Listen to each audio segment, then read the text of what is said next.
In this episode, we're going to be looking at the anointing of the sick. Catholics who are seriously ill or in danger of death can receive a sacrament called the anointing of the sick. The sacrament of the anointing of the sick is understood as a continuation of Jesus' ministry to the sick, as recorded in the Gospels. Jesus seemed to have a special care for the sick and recommended his followers to care for them. Often he seemed only able to cure those who had faith, and faith is also seen to be an essential feature of this sacrament.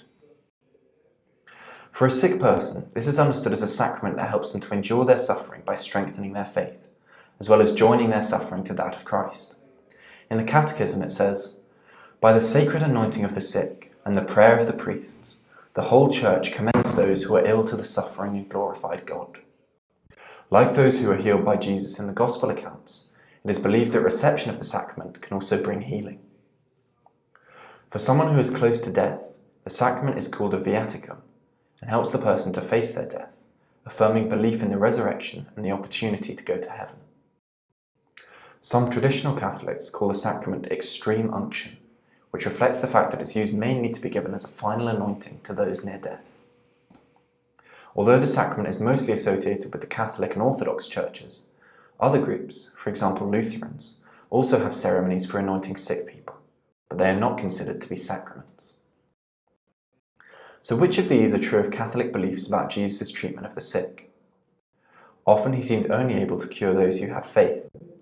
He recommended his followers to take care of the sick, and he had special care for the sick. So let's try and complete the following quote about the anointing of the sick sacrament. "By the sacred anointing of the sick and the prayer of the priests, the whole Church commends those who are ill to the suffering and glorified Lord."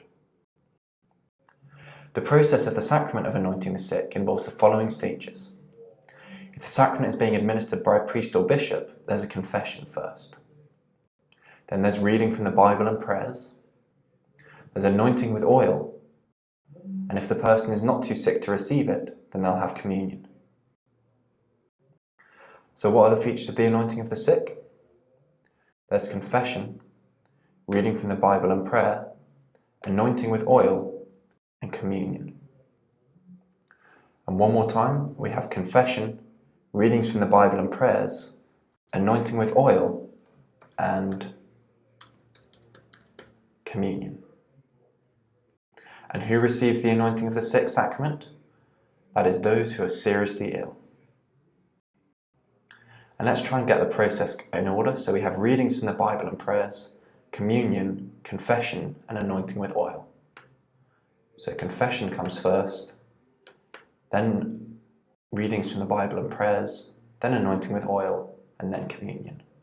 That's all you need to know about the anointing of the sick.